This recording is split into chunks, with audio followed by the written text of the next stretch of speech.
Hello everyone, आप सभी का कैरियर बूस्ट चैनल पे बहुत बहुत स्वागत है। तो अपना टॉपिक चल रहा था राजस्थान की चित्रकला। तो अपन ने लास्ट क्लास में देखा था कि राजस्थान चित्रकला का वर्गीकरण है, कितने प्रकार है इसके और कौन कौन सी इसमें उपशैलियाँ हैं। तो 4 शैलियाँ इसमें इम्पोर्टेंट: मेवाड़, मारवाड़, ढूंढाड़ और हाड़ौती। और इसमें अलग अलग उपशैलियाँ हैं। जो कौन सी उपशैली किसके अंतर्गत आती है ये अपन ने देख लिया था।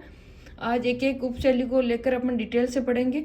तो सबसे पहले लेते हैं मेवाड़ शैली। उसके पहले अपन देखेंगे कुछ इंपॉर्टेंट फैक्ट है, उनको एक बार देख लेते हैं।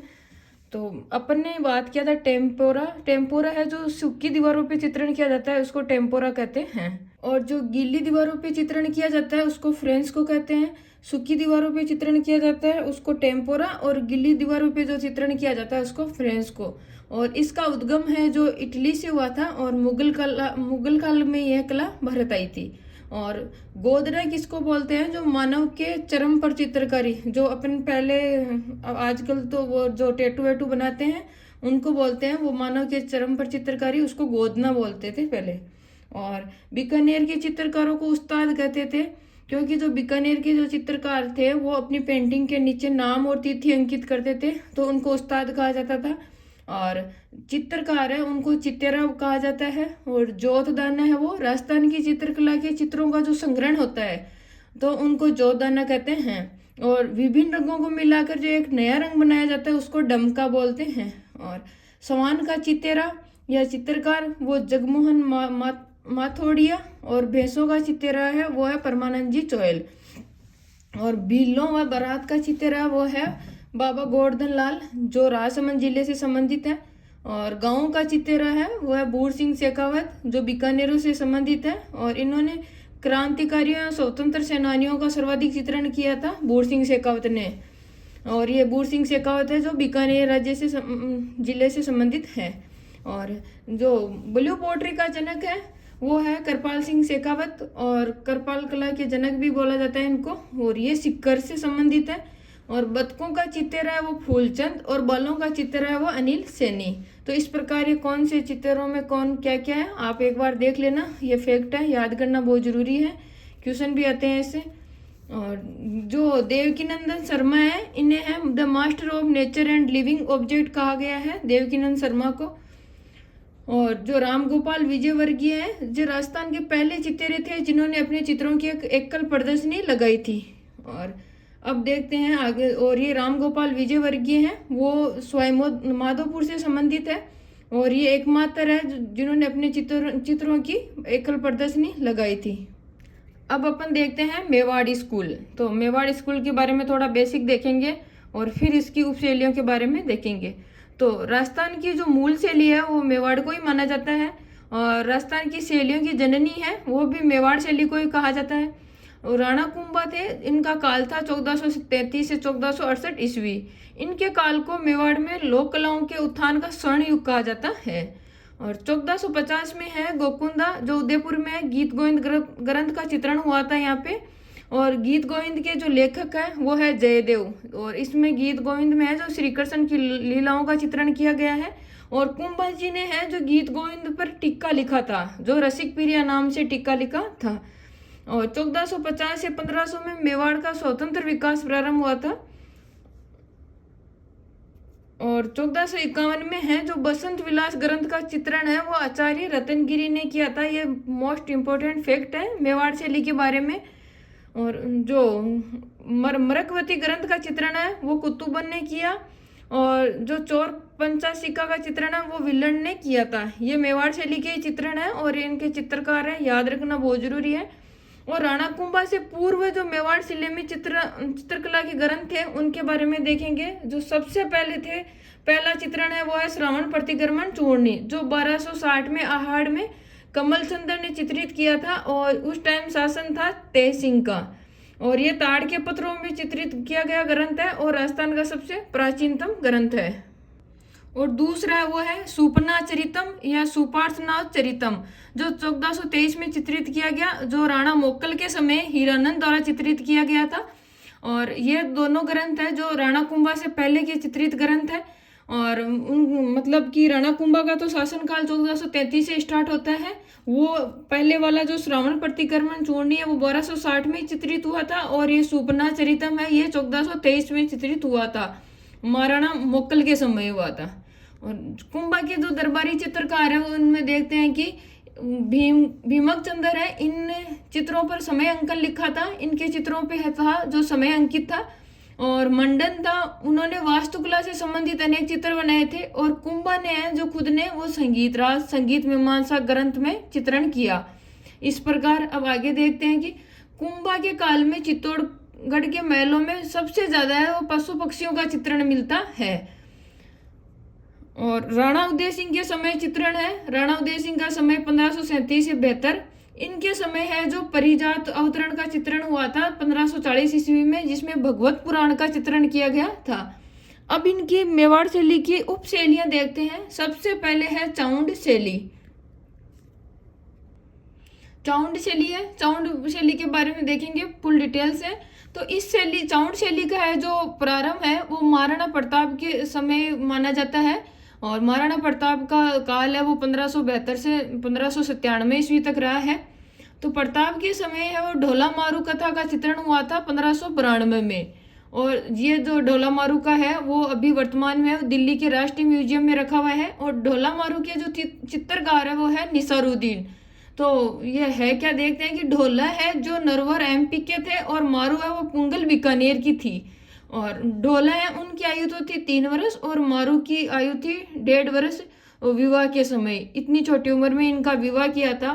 तो ढोला मारू की प्रेम कथा को ढोली जाती है, सर्वाधिक वो सिरोही गाती है ढोला मारू को। और महाराणा प्रताप के समय है जो चोर पंचाशिका शैली का चित्रण भी हुआ था। इस शैली में गुप्त कालीन प्रेम कथा का चित्रण सर्वाधिक मिलता है।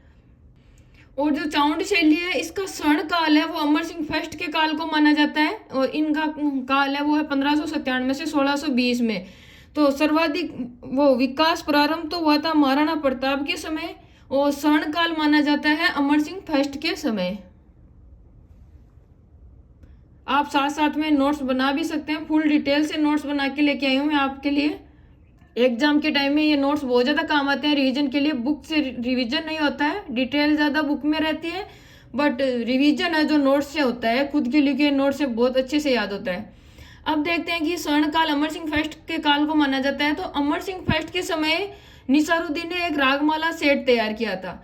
और रागमाला सेट है, इसके बारे में देखते हैं कि किस किस शासक के समय किस किस चित्रकार ने तैयार किया था।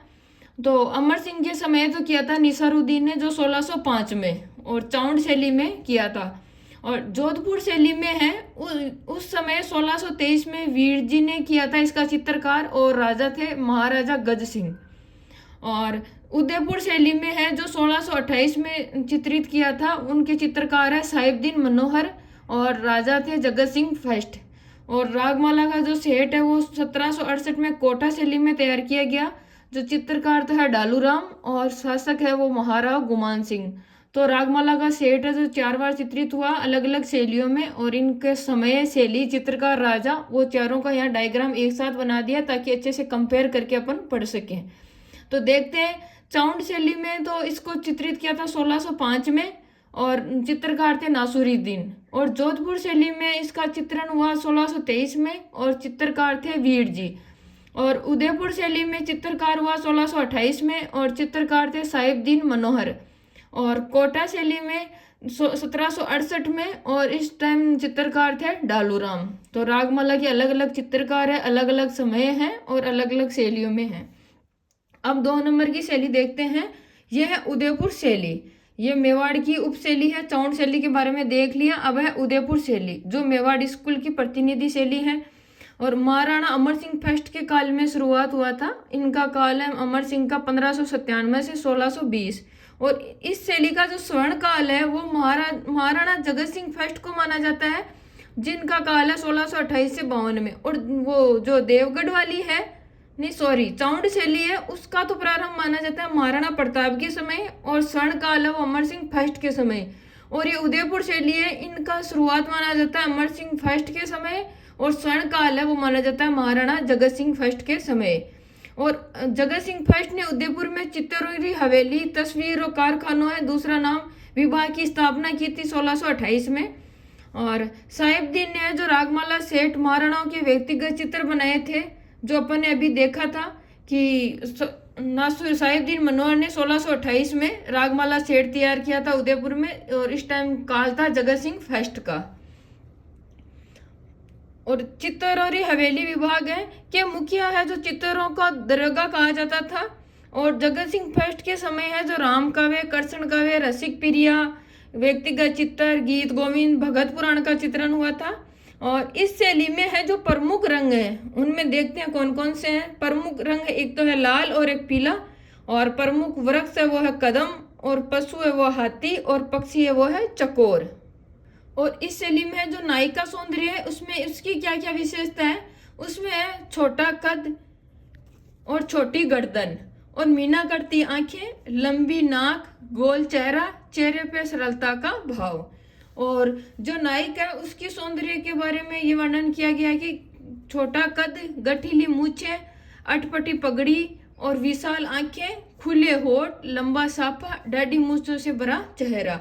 ये नायिका और नायक के सौंदर्य के बारे में विशेषताएं मिलती है उदयपुर शैली से। अब आगे देखते हैं कि संग्राम सिंह सेकंड के काल में क्या क्या चित्रण हुआ था। तो 1710 से 1734 में संग्राम सिंह सेकंड का काल था। उसके समय यहाँ उदयपुर शैली में कलीला और दिमना का सर्वाधिक चित्रण हुआ जो नूरुद्दीन ने किया था। कलीला दमना क्या है, ये आईने एवं दानिश ग्रंथ में 2 शियार किरदार है। आईने एवं दानिश पर पंडित विष्णु शर्मा के पंचतंत्र ग्रंथ का फारसी अनुवाद मिलता है। ये जो कलीला दमना है वो आईने दानिश ग्रंथ में है जो शियार का किरदार निभाते हैं। और अब आगे देखते हैं कि हमीर सिंह सेकंड के समय बड़े पन्नों पर चित्रण हुआ था इस उदयपुर शैली का। और प्रभाव है उदयपुर शैली पे किस किस का प्रभाव पड़ा है वो देखते हैं। मुगल शैली का प्रभाव पड़ा है जो जगत सिंह फर्स्ट के समय से प्रारंभ हुआ था, और ब्रिटिश शैली का प्रभाव पड़ा है वो भीम सिंह के समय से प्रारंभ हुआ था।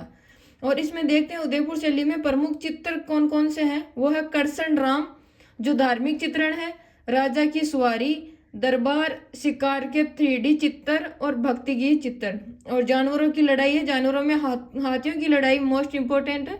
रसिक प्रिया जो गीत गोविंद पर टिक्का था, रसिक प्रिया और जो कुंभाजी ने लिखा था, और गीत गोविंद के रचयिता जयदेव है।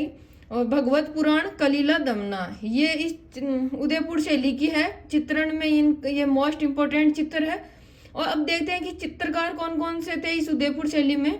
इनमें सबसे ज्यादा इम्पोर्टेंट है निसारुद्दीन और साहिबदीन, और मनोहर, जीवा, शिवदयाल, नूरुद्दीन, उमरा, रघुनाथ और शिवा।